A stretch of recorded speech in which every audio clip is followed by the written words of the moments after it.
Bonjour, nous allons montrer comment résoudre des équations du contrôle. On va commencer par la première, celle qui est 7x plus 4 égale 49 moins 2x.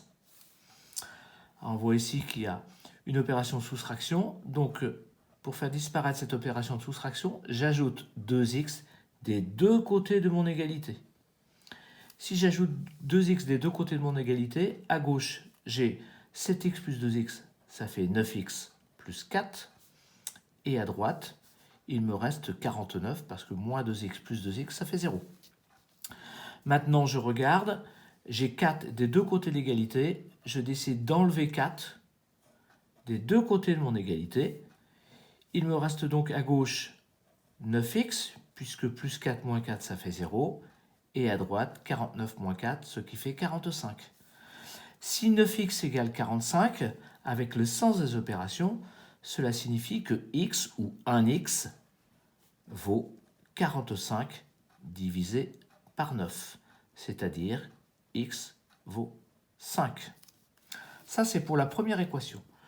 Pour la seconde, x plus 18 est égal à 3 fois x plus 4. Nous allons utiliser la distributivité dans le membre de droite. J'ai 3 fois x plus 4, ça signifie x plus 4 plus x plus 4 plus x plus 4, c'est-à-dire x plus 4 ajouté à lui-même 3 fois de suite. Ou alors j'utilise une technique qu'on voit en classe de 5e avec les flèches. En utilisant la distributivité, cela fait 3 fois x plus 3 fois 4. Et ça, c'est égal à x plus 18. Lorsque je simplifie mon écriture, cela fait x plus 18 est égal à 3x plus 12. On regarde, des deux côtés de mon égalité, je peux enlever x, il est commun. J'enlève un x ou x des deux côtés. Cela me fait à gauche 18, puisque plus x moins x, ça disparaît. Et à droite, 3x moins x, ça fait 2x, plus 12. Des deux côtés de mon égalité, qu'est-ce que j'ai? J'ai 12 qui est en commun. Je décide d'enlever 12 des deux côtés de mon égalité. J'enlève 12. À gauche, il me reste 18 moins 12, c'est-à-dire 6. Et à droite, 2x, puisque plus 12 moins 12, ça fait 0. Si 2x est égal à 6, le sens des opérations me fait écrire que 1x ou x est égal à 6 divisé par 2, c'est-à-dire x qui est égal à 3. Maintenant, nous allons résoudre le second exercice. Je connais un nombre dont le triple diminué de 7 est égal à ce nombre augmenté de 4. Quel est ce nombre? Première chose à faire, c'est donc l'exercice 2, c'est de faire une introduction. Je cherche un nombre, comment je l'appelle? Je décide de l'appeler x. Soit x, le nombre que je recherche ou le nombre recherché. Ensuite, je mets en équation mon problème. Je connais un nombre dont le triple diminué de 7. Le triple du nombre, c'est donc 3 fois x, c'est-à-dire 3x, diminué de 7 moins 7, est égal à ce nombre, x, augmenté de 4, donc plus 4. J'en suis ici, 3x moins 7 est égal à x plus 4. Qu'est-ce que je fais? J'ai une opération de soustraction tout de suite, il faut que je la fasse disparaître. Pour ça, j'ajoute 7 des deux côtés de mon égalité. Quand j'ajoute 7 à gauche, j'obtiens donc 3x, puisque moins 7 plus 7, ça fait 0, est égal à droite, j'ai x plus 7 et 4, 11, donc x plus 11. Donc, maintenant, je décide d'enlever x, puisqu'il est commun des deux côtés de mon égalité. J'enlève x. À gauche, il me reste 2x. Et à droite, 11, puisque x moins x, ça fait 0. Si 2x égale 11, le sens des opérations me fait écrire que x est égal à 11 divisé par 2. C'est-à-dire que x vaut donc 5,5. Et je conclus, le nombre recherché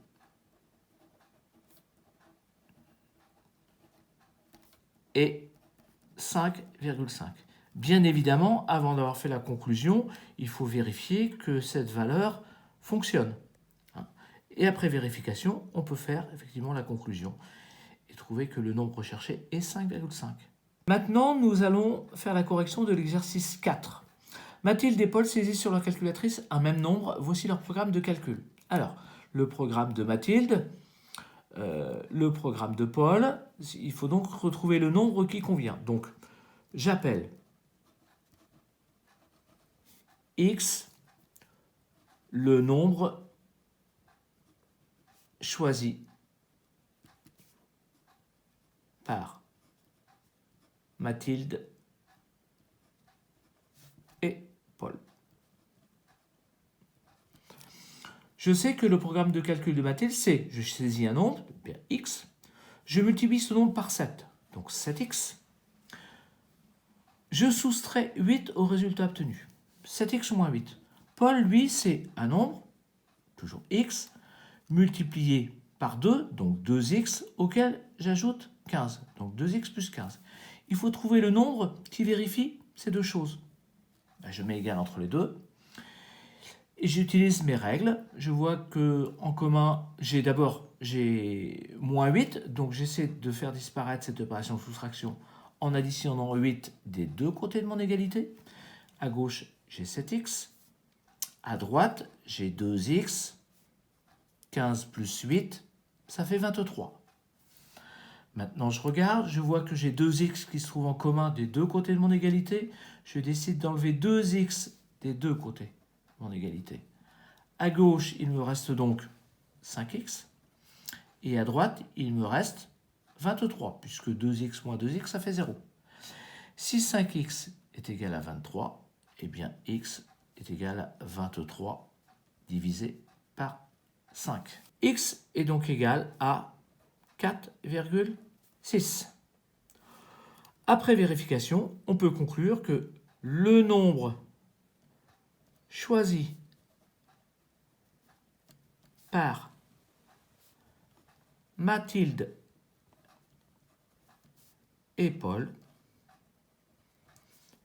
est 4,6.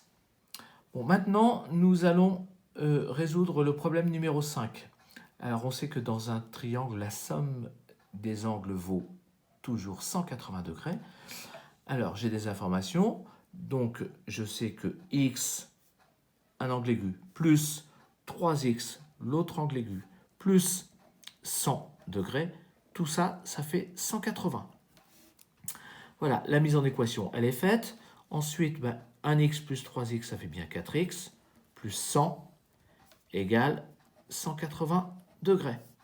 Je regarde, j'ai 100 qui en commun des deux côtés de mon égalité, donc je décide d'enlever 100 des deux côtés. À gauche, il me reste 4x, à droite, 180 moins 100, c'est-à-dire 80. Si 4x vaut 80, eh bien 1x ou x vaut 80 divisé par 4, c'est-à-dire 20. Donc, un angle aigu vaut donc 20. Un angle mesure 20 degrés. Et l'autre, comme l'autre c'est 3 fois x, donc 3 fois 20, 60 degrés. Nous allons résoudre maintenant l'exercice numéro 6. Alors, avec la question qui est posée, trouvez la longueur en mètres d'un tour de circuit. Eh bien, cette longueur en mètres, je l'appelle x, soit x, la longueur du circuit,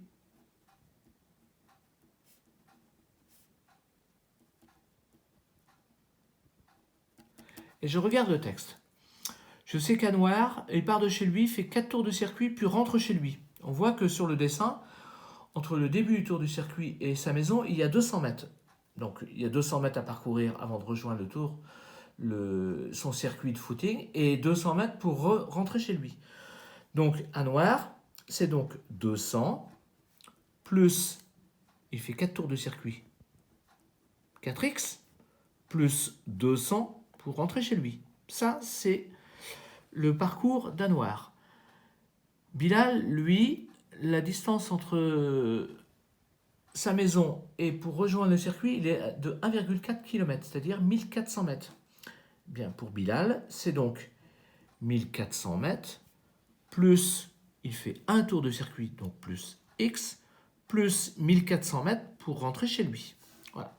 On veut qu'ils aient parcouru la même distance. Donc, j'égalise mes deux expressions. Je regarde à gauche, j'essaie de la simplifier. J'ai 200 et 200, ce qui fait 400, plus 4x est égal à... À droite, j'ai 1400 plus 1400, c'est-à-dire 2800, plus x. Voilà. Maintenant, mon équation est simplifiée. Qu'est-ce que je fais? Je regarde. J'ai x qui est commun des deux côtés de mon égalité, donc je décide d'enlever x des deux côtés, ce qui fait 400 plus 3x à gauche, qui est égal à 2800.